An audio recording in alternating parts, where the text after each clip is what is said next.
Gunung Ijen adalah sebuah gunung berapi yang terletak di perbatasan Kabupaten Banyuwangi dan juga Kabupaten Bondowoso, Provinsi Jawa Timur. Gunung Ijen memiliki ketinggian 2.386 meter di atas permukaan laut. Gunung Ijen terakhir kali meletus pada tahun 1999. Salah satu fenomena alam yang paling terkenal dari Gunung Ijen adalah Blue Fire atau api biru yang ada di dalam kawah yang terletak di puncak gunung tersebut. Kemunculan atau terbentuknya kawah Ijen atau kawah di puncak Gunung Ijen berasal dari Gunung Ijen purba sekitar 300.000 tahun yang silam. Sementara kawah Ijen sendiri terbentuk sekitar 70.000 tahun yang lalu. Konon Gunung Ijen purba memiliki tinggi sekitar 3.500 meter di atas permukaan laut. Setelah terjadi letusan dasar pada sekitar 70.000 tahun yang lalu, membuat Ijen purba seolah terpotong dan membentuk kaldera sepanjang 15 km. Reruntuhannya juga memunculkan gunung-gunung kecil yang ada di sekitarnya. Berdasarkan sejumlah literatur geologi, erupsi super eksplosif dari Gunung Ijen purba itu melontarkan hingga sekitar 466 km material vulkanik yang dominan menuju arah utara. Erupsi tersebut membuat dapur magma menjadi kosong dan mengakibatkan terjadinya amblesan sehingga membentuk depresi kaldera. Letusan Gunung Ijen purba tidak kalah menarik dengan letusan gunung di Danau Toba, dan hingga akhirnya memunculkan kaldera terbesar di Pulau Jawa dengan diameter 15 km. Pasca erupsi eksplosif gunung api Ijen purba, kemudian terbentuklah kaldera itu. Lantas muncul beberapa gunung api, jumlahnya mencapai 22 gunung api tersebar di dinding atau cincin kaldera. Dan dalam kaldera yang sudah mengering, gunung yang berada di dinding kaldera diantaranya adalah Gunung Merapi Jawa Timur, Gunung Suket, Gunung Jampit, Gunung Ringgit, Gunung Pawenan, serta Gunung Rantai.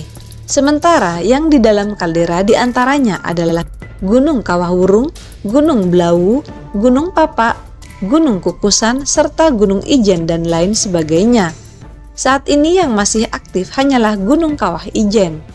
Adanya gunung yang berarti di dalamnya masih ada sumber panas, sehingga ibarat kompor yang masih ada di Kawah Ijen. Sementara di gunung lain sudah tidak aktif lagi. Aktifnya Kawah Ijen salah satunya adalah dengan munculnya Blue Flame yang ada di Kawah Ijen. Blue Flame muncul karena tekanan gas yang berinteraksi dengan belerang. Keluarnya H2S yang ada di permukaan dengan suhu tinggi menimbulkan api dengan warna biru, sehingga kemudian dijuluki dengan api biru. Blue Flame muncul seperti halnya kompor gas. Berbeda dengan kompor minyak yang menyala melalui kapiler. Ada gas dari sistem magmatik di bawah Ijen, sehingga H2S keluar di permukaan dengan suhu tinggi. Kemudian berinteraksi dengan belerang menimbulkan api berwarna biru. Adapun nama Ijen sendiri mulai dikenal dunia sejak kedatangan dua turis asal Prancis, yaitu Nicolas Sulot dan juga istrinya yaitu Katia Kreb.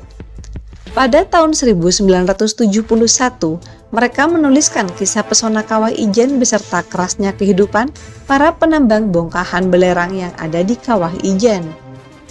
Dua hal inilah yang menjadi daya tarik utama bagi para wisatawan dan fotografer dunia kala itu.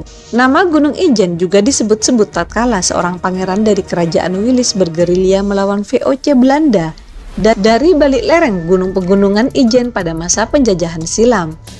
Meski akhirnya kalah, kisah ini membuktikan bahwa Ijen merupakan tempat persembunyian yang ideal bagi para pejuang Belambangan. Tanahnya yang bergunung-gunung dan dipenuhi dengan hutan lebat sungguh menakutkan bagi orang luar. Kesan angker begitu melekat di wilayah tak bertuan ini, alam Ijen mulai tersentuh tatkala kompeni Belanda menyewakan tanah yang amat luas di daerah Besuki, Panarukan, Probolinggo, dan daerah sekitarnya kepada saudagar dan kapten penduduk Cina yang ada di Surabaya yang kaya raya, yaitu Han Campit, dan saudaranya yaitu Han Kiko. Untuk menarik minat pekerjaan, mereka membagi-bagikan beras secara gratis saat musibah kelaparan menyerang. Dalam waktu singkat datanglah 40.000 pekerja yang berasal dari Madura. Mereka membuka lahan bertanam padi dan sayuran menggunakan sistem irigasi yang teratur. Namun meletusnya pemberontakan para petani yang dipimpin oleh Kiai Mas pada tahun 1813 membuat tanah sewaan ini dibeli kembali. Kemudian pelaksanaan politik kulturstel oleh Belanda di akhir abad ke-19 memaksa pembukaan kembali lahan-lahan terpencil ini, termasuk Pegunungan Ijen untuk dijadikan perkebunan kopi dan karet. Lagi-lagi didatangkan ribuan pekerja asal Madura, maka terciptalah Madura kecil yang menjadi pusat pemukiman orang Madura beserta adat budaya dan juga bahasanya. Madura kecil ini masih bisa kita jumpai di sebagian Jember, Situbondo, Bondowoso, dan juga Banyuwangi. Selain terkenal dengan pesona wisatanya, yaitu Kawah Ijen dan juga sejarahnya, Gunung Ijen juga ternyata menyimpan sebuah misteri mitos atau kisah mistis yang cukup terkenal, diantaranya mitos setan penyesat pembawa pedang. Konon menurut cerita, Gunung Ijen dan juga Kawah Ijen merupakan tempat pertempuran antara pejuang Indonesia melawan tentara VOC Belanda yang menjajah Indonesia kala itu. Dan di Gunung Ijen inilah seorang tentara VOC terbunuh oleh pejuang Indonesia. Kematiannya pun sangat mengenaskan karena kepalanya terpenggal oleh sebuah pedang. Sosok inilah yang diduga menjadi penunggu Gunung Ijen hingga saat ini. Arwah tentara VOC itulah yang menjadi arwah pendendam. Terkadang sosok makhluk gaib ini menampakkan dirinya dengan membawa sebuah pedang dan menakuti para pendaki Gunung Ijen. Hal inilah yang pernah dialami oleh seorang pendaki Gunung Ijen yang dibuat linglung dan juga tersesat. Kemudian ia ditemukan dengan keadaan hanya memakai celana dalam saja. Konon arwah tentara VOC inilah yang diduga sering melakukan hal-hal janggal di Gunung Ijen, melakukan kejahilan di Gunung Ijen. Dan konon makhluk ini juga suka menyesatkan para pendaki Gunung Ijen dan membuatnya linglung dan juga lupa jalan pulang. Tidak hanya setan penyesat dari tentara VOC yang banyak menjumpai pendaki, namun juga sesosok perempuan berbaju putih. Sosok ini sering muncul di tanjakan Curamijen atau ere-ere. Siapa dia? Hingga kini belum ada kebenaran yang pasti. Selain itu, ada juga kisah misteri Gunung Ijen lainnya, yaitu adanya penampakan nenek penyelamat para pendaki di Gunung Ijen.